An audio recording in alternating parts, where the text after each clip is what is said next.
Hello and welcome. You're watching Greenwich Live Sessions, and this is your host Umar Khan. And I'm back with another show, another program, and my very special guest for today. I'm truly honored to be in the company of the person I'm just about to introduce. And with me today is the key account manager of Procter and Gamble, Prague, Czech Republic, all the way from Czech Republic, of course. She also has served Isaac Mauritius as ex-vice president and also served Isaac in Denmark as local president. Let me welcome Miss Victoria. Welcome to the show, ma'am, and thank you so much for taking our time. Thank you for having me. Hi, how are you? I'm absolutely fine. We all are, of course, in a situation of this COVID-19. How is everything in Czech Republic? It's closed, but we are starting to reopen, so that's amazing. And I think that people are starting to feel more positive about the situation. It's much better than it was a month ago, so that's really great. The numbers are decreasing, so we are happy about that. Right. And how have you been spending all this time of yours? Mostly self-developing. I started to learn German, which is going quite great. And I'm reading a lot of books. I started to meditate. I think it's really important that during these times people take time to relax and, I don't know, like a mind hygiene and, I don't know, keep happy and keep fighting and keep going on. Absolutely right, because one thing is for sure that we need to stay positive during this time. That's very And true. as you just said, that improving your own self during this time where we have all the time in the world to correct lots of things about us. And it's very important to stay positive and productive at the same time. That's very true. That's very true. Our work is right now quite busy, but also during the free time, I think it's really important that people take time to k- take care of themselves. The things that we've always wanted to do but never had enough time, like reading books, exercising, eating healthy, cooking, spending time with the family, and just, yeah, be happy through those tough times. Right. So you just mentioned cooking. Did you learn some new dish during this time or cook something new? We tried sushi yesterday. It was actually really amazing. I was Mhm. really proud of ourselves. And we Right. actually cooked Indian 2 days ago. So we are trying different traditional dishes from different countries around the world. I love traveling.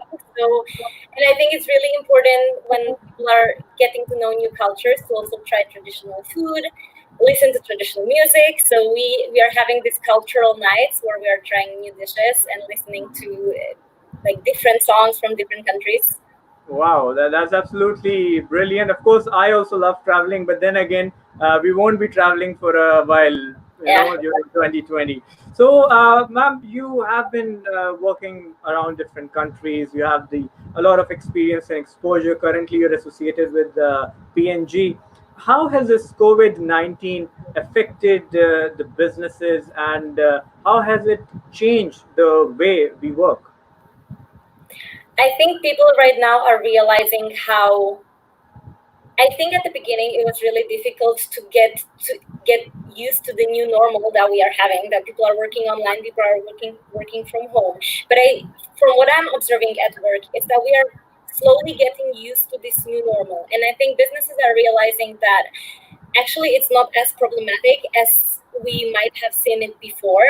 That working from home is actually not that big of an issue if people keep having regime and some kind of routine that they can follow.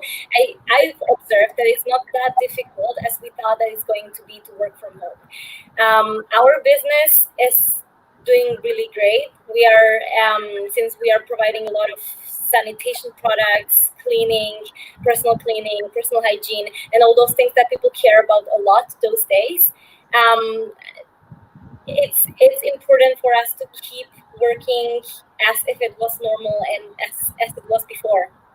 Absolutely. Adaptation is one thing that one has to look forward to, and we constantly need to, move on with time. And absolutely, we've seen in the past as well that with time we have seen large companies, giants, in fact, that were unable to cope up, but just because they couldn't innovate and adapt. And as you just said, that this situation could be a blessing in disguise because we're discovering new things, like as since we started all these online projects, online selling, online teaching, online courses, so the world has become a global place. For example, I'm here in Pakistan, you're there in Czech Republic, and we're having a session.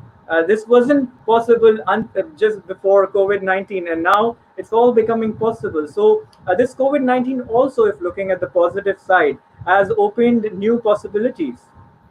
A lot of places are offering online courses. I've actually tried an online yoga, which was very interesting. All right. So there is a lot of places that offer online courses, and I think that's amazing because I think that it's really important for people to have a possibility to do something else than just lay in front of a TV or just kind of waste the time, because before we were used to the possibilities that the modern world is offering us. And I think that it's really great that a lot of places adapted to this new reality, offering online courses, offering online teachings, offering online sports even. So right now, exactly as you said, we actually can right now access all the possibilities that we had before from the comfort of our homes. So that's really an amazing thing, and I think a really big step forward in the modern world. Absolutely. You just mentioned online courses, so you'll be, of course, be a part of it for Greenwich University. Of course, you have this course in summer program. So, would you like to tell the students something about it? Yes, I when I was thinking about what could I teach the students, I was thinking a lot about leadership and management because that's something where I have a lot of expertise. But then I realized that not like, first of all, in leadership and management, of course, but in pretty much every aspect of our lives, communication and the ability to communicate effectively in diverse environments is very important, and it's actually crucial in our everyday life. So that's why I was thinking about the topic that, first of all, I have a lot of expertise in, and second of all, it's really useful not only for people who want to be leaders or managers, but actually who want to be anything that they imagine. So that's why I created the course about communication, where first of all I want to start with the basics and with the everyday situations where you can learn to communicate more effectively, but then also cover topics like negotiation and communication in sales, communication in marketing, because I actually have a degree in marketing management as well. So I think that their also expertise in or like learning about communication in marketing can also be very useful in the modern world. And then I also would like to cover communication in business environment and talk about how to excel at job interviews, how to write better CVs. I used to do trainings on these topics while I was in Isaac, and I got a lot of positive feedback. And I think that this could really help wider range of people to get the job that they dream of. So that's in a nutshell. Right, and very well. I think all these topics are very essential and need of the moment because as we've switched to online, many things have switched online, even the businesses of online aggressive selling as well, online teaching, online courses. So, communication plays a very essential and crucial role in that. Of course, there's the traditional way that was being followed in many developing countries as well. But now everyone's forced to use this medium, which is, I believe, much more effective and much more. It has much more reach far and wide. So I think communication plays a very essential role in that. That's very true. I also think that it's important for people because one day, hopefully, we will get back to normal and personal meetings will also be possible. And there, I think that it's really important for people to decide which communication platform to use, because right now I think that we are getting more used to the online communication platforms, which is very important, very progressive, and I think that it's going to be crucial in the modern world. But at the same time, we need to know how to decide which communication platform to use both in business and in our personal lives, because some things, once we get back to normal or back to the possibility to meet people in person, I think that there are still some topics that would be better to be discussed in person. And I would also like to cover this topic to know and to teach and show people how to decide on what communication platforms to use in which situations. Absolutely, and especially when you mentioned when things come back to normal. So the energy you grasp when you're, having those physical classes with all the body language and the gestures and the response from the students in their presence, that is completely different. But when you mention back to being normal, do you think post-COVID things are going to be as it is, or things will change? Because I personally think nothing will remain the same. Yes, I do believe that as well. I don't think that we would go back to what we used to know as normal, but I also don't believe that it would stay like this forever. That's why I think that it's important that we use this situation and this like the status quo as a start to learn how to communicate more effectively online, because it is, as you said, much more difficult when you don't see the reactions of the people that you are talking to. I personally find it much more easy to talk to people when they are in the same room as me, instead of talking to a computer. But at the same time, it's very important to learn how to cope with this as well. But then I also think that the future situation will be somehow a combination of how we used to communicate and how we used to meet people and gather and everything, and the current situation where we are learning and shifting more online, and more on like online platforms and different media. Absolutely. So, what would you like to tell the students and all the youngsters during this time, that how can they make best of their times, and what future decisions should they take, keeping in mind the whole COVID situation? I would say that the most important is keep moving forward. I really think that, first of all, some kind of, as I was saying, psychological hygiene, like meditation or exercising. And once we are allowed to go out, also take a walk or go with the dog, or somehow have the time for themselves to somehow refresh the mind and everything. But then also, like, second, spend time with the family, with the people that they are living with, start listening to people and communicating more in depth with people around them. And then I think that it's really important to keep improving and keep developing. So I would also advise people to find that thing that they've always wanted to try or wanted to start and never had enough time, and just go for it, because I really feel that it's giving this life at home a new spark. Right. So you started with your own self. You said you took an online yoga course. So how was that experience of doing online yoga? Because it's a very physical class, but how was the experience online? It was strange a bit, but it was different for sure. I actually, with specifically with yoga, I realized that I think it would be better if I played a video online, because sometimes I I wasn't catching everything what they were saying, because the connection also wasn't perfect. So I found out that YouTube videos are better for that. We tried the couple yoga with my partner, so that was better based on like YouTube videos. So that was better. But I started taking German classes online, and I joined a book club that now moved online, which I find really refreshing throughout the week. So that's going amazing. All right. So you need to teach me one sentence in German right now. Uh, Hallo, ich heiße Viktoria. Okay. I understand. You're saying hi. Your name is Victoria. Yes. See, Because I'm Victoria. Right. All right. So I'll try to learn that as well. I tried learning Turkish during this time. I learned a few words and sentences, but that's absolutely a very nice approach. Being productive is the thing. So we'll be including some messages. We have with us our assistant professor here, a lecturer at Greenwich University, Nadia Kaleem. She is from the literature side, and she says, "Do you think we need improvised strategies in teaching communication skills?" I absolutely do. I think learning how to improvise is very important in communication or in learning how to communicate more effectively, because there are situations in life um, where you just can't plan it, and you cannot have a very strict structure, because then it is compromising the effectivity of that specific thing. I think, for example, specifically in negotiation, learning how to improvise and how to move forward based on what people are telling you is crucial, and you wouldn't be able to get far in negotiation without knowing how to improvise. The same applies for coaching sessions.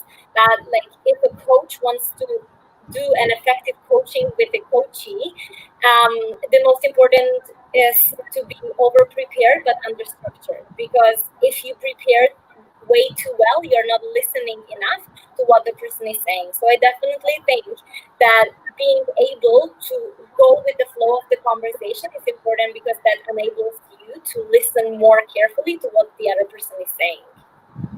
That's very well explained. The next one is from Nirmal De Silva. He himself is an award winning entrepreneur and a very good speaker, motivational speaker. And he says, fantastic. So he's liking the program. We have this Rab Nawaz as well.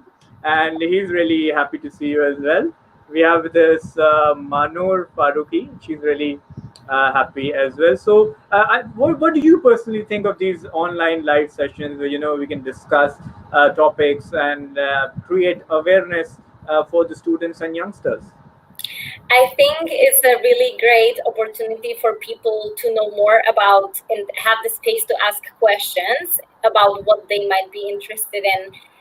So if somebody, I don't know, reads what the course might be about and is more interested to know who the person is who is teaching the course, and has any questions, like if the topic that he would imagine or would like to see, if it's going to be part of the course, I think this is a great space to ask those questions. So I think, like, I'm personally really grateful that you decided to do this, because I also feel that I have a possibility and space to explain more why I chose this topic and what it might include.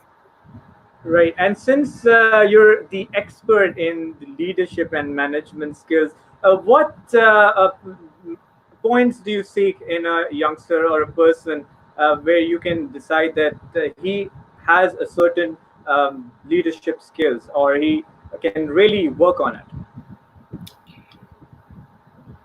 Well, first of all, I believe that leadership is not something that people are born with, and that it's something that people can learn and can become better at. Of course, there are some predispositions and that people are born with that makes it easier to learn and master this skill, although I do not completely believe that we can completely master it. I think there is always a space for improvement in regards to leadership. But defining if somebody is a good leader or not, first thing that I'm looking at is how much of a role model they are, and how much they are themselves behaving as they would wish their subordinates to behave. Because I think that the most important, or one of the most important things in a leader, is that they can role model and that they can live up to the expectations that they have from their subordinates. Then the second thing is looking at how much their people are able to work without them being present, because that's the thing that I think, or like I believe, separates a leader from a manager, where manager is somebody who has to constantly overlook the work that their people are doing, while leader teaches people to be better at what they do, shows them how to do it better, and then once he or she is not present, the people have enough ownership of the tasks that they don't need him for every single thing. So it's about spending the time at the beginning, developing the people and developing ownership towards the work and the goal that they have in common, and that they are working towards. And then it's about believing that people have enough ownership and skills, and that you prepare them well in order for them to do the work that they are supposed to. So this is the way I see it.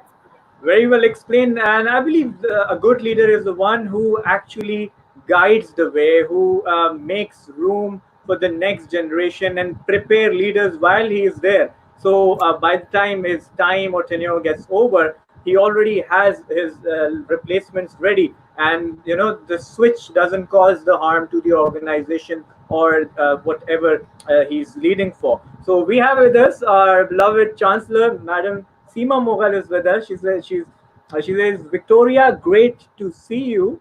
Hi. And she also has this comment for you that you have great leadership abilities. As you can read, I'll read it out for you. Team and leadership management abilities of you are great. Nawaz and you have worked together in Mauritius, and I'm looking forward to see you in our summer program. Thank you. That's very sweet. I also really enjoyed my time in Mauritius. It was very fruitful experience. That was also the time when I had to adapt not only my leadership and management, but also my communication skills to very different culture and very different work ethic. So that was, I think, this was the hardest part in Mauritius because as like this another thing about a good leader is that he has to constantly adapt their leadership style to the group that they are working with. And Mauritius was a great, amazing challenge in this, and I'm really happy that I had this possibility because it was super eye-opening and it moved me forward as well. So I really enjoyed my time in Mauritius, and working with Mr. Rab was amazing. He was always super helpful, so it was also an amazing experience for me. Absolutely, we all love Rab Nawaz as well. He's really helpful, and we always look up to him. The way he works like a machine. I think he has this, like five people at one side, and then Rab Nawaz at one side. Rab Nawaz still wins. So that's the level of workaholic he is. We all love him. So you mentioned the Mauritius as diversified country. There's so many people from different countries, from different continents, and when the culture, the language, the traditions change from the background, so it's very important and essential for a leader to understand their people, to understand their backgrounds, to understand their norms. So that's also very important to understand every other person, because if for example I'm a leader and I just look at myself and what I understand based on my knowledge and experiences only, that won't be that much effective if I don't look at my people who are from different backgrounds. What do you think about it? Exactly. That's very true. The first thing that I always do when I have a new team to coach or to manage or to lead is to find out where they are. I always take 1 hour at the beginning with every single one of them to just have a coffee and get to know each other, to see where they are coming from, what they are aspiring, where do they feel that they are strong, and where do they feel that they could and would like to develop, so that I can help them in that development, which wouldn't be possible if I didn't listen first. And the thing is that in effective communication, it always starts with listening. And this is also something that we still have, every single one of us, a space to develop. Because a lot of times we listen with it because we want to respond. And the thing is that we should strive more to listen, to understand. And this is something that both in leadership and in communication is super helpful when we can learn and master, or try to master this skill. And it's something that I've always done with my teams, because not only to have, in order to be a good leader, I've always thought that we need to know our people and know what they want to develop, because we need to help them develop in order, as we were talking about, in order for us to have a succession.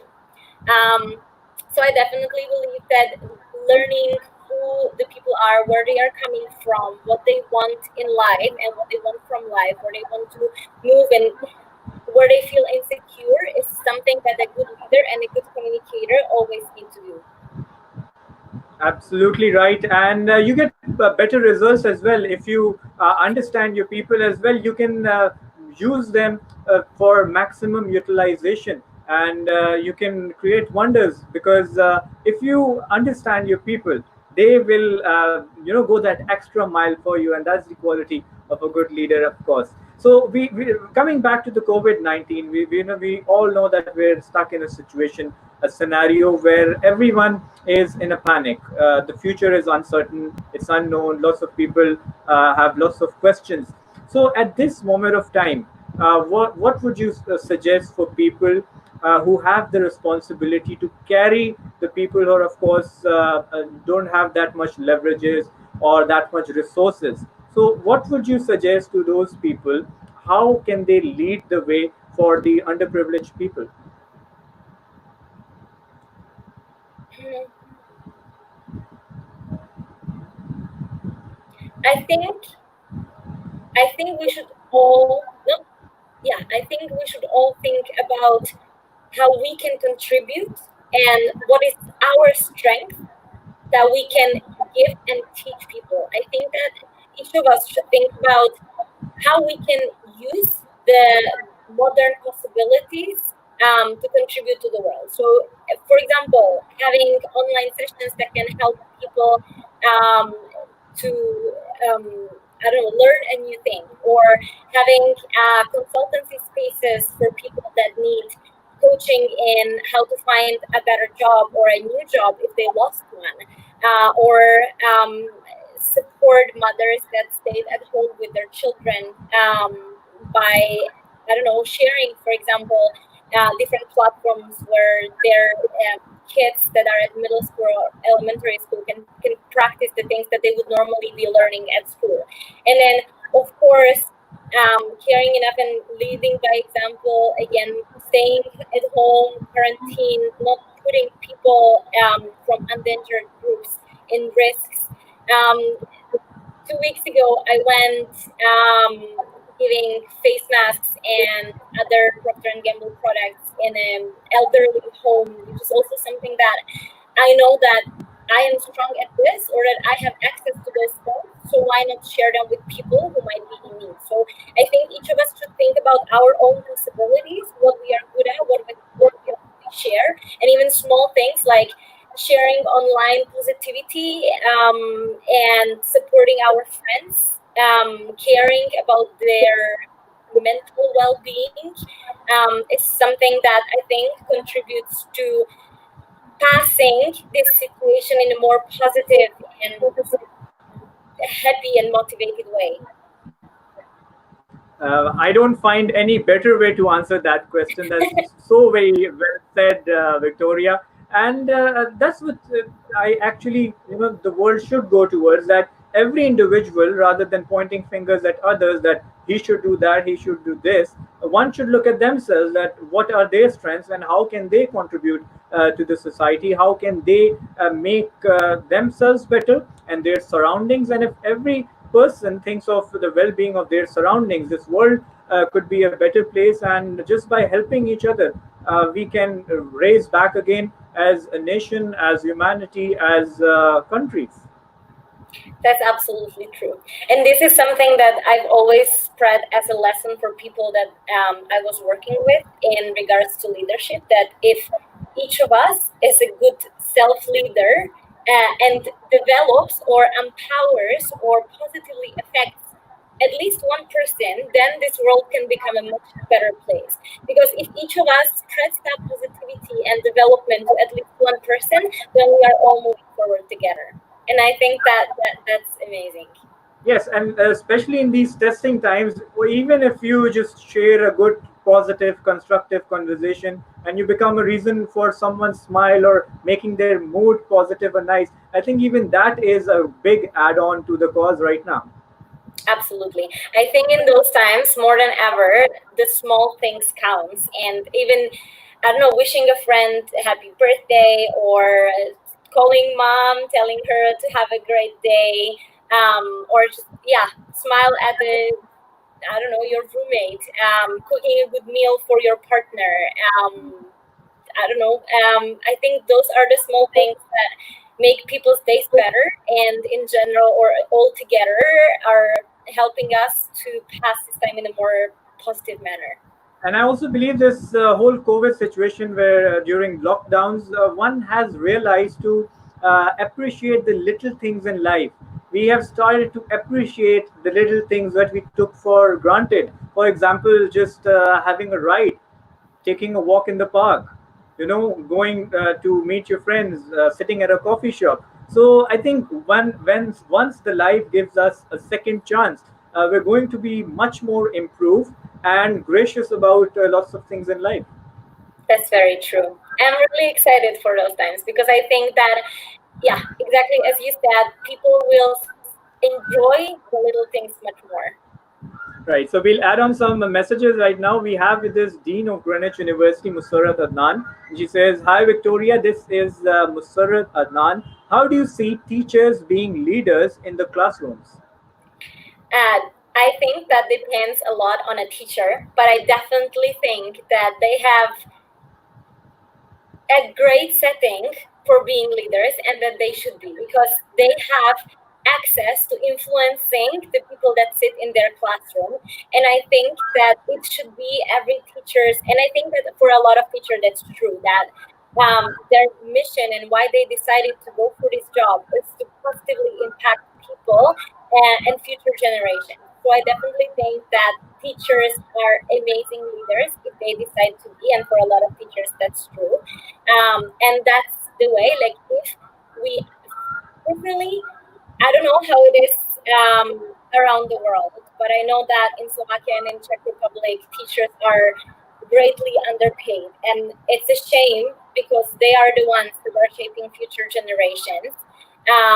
And I'm sad and sorry that our society or the society where I grew up doesn't see it the same way. Because I definitely think that teachers are leaders that develop the people in their classroom so that this world can become a better place through future generations.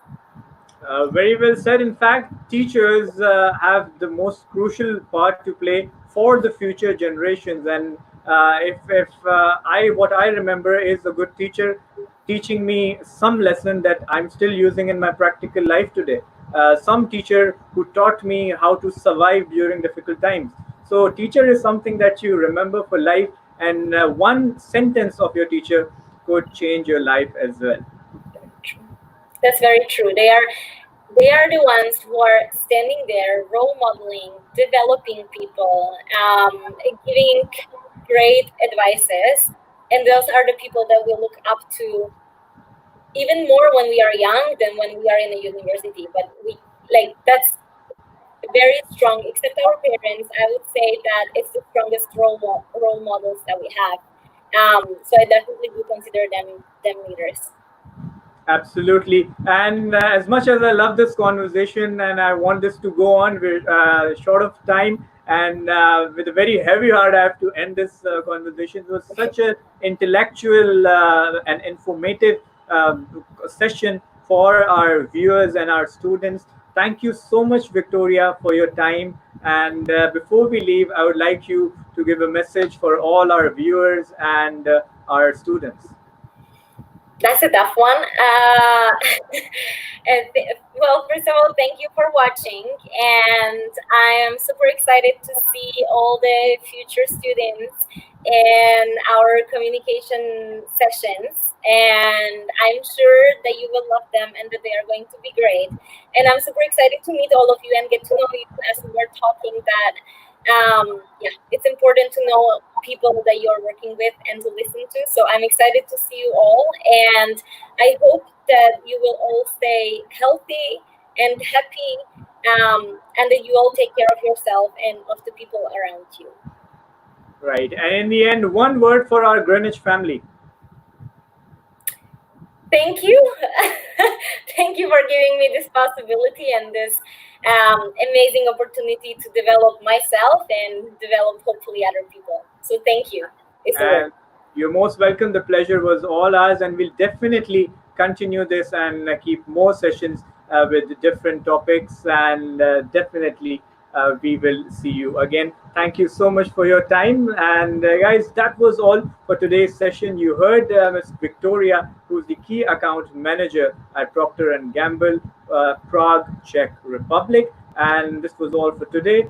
Do give us your feedback in the comment section. Any topic you want us to discuss or anything you want to know, you can always mention that in the comment section. I will see you tomorrow with a new guest, a new program. Until next time, stay safe, stay home, take care of yourself, your loved ones, and we'll see you tomorrow. Take care. Allah Hafiz.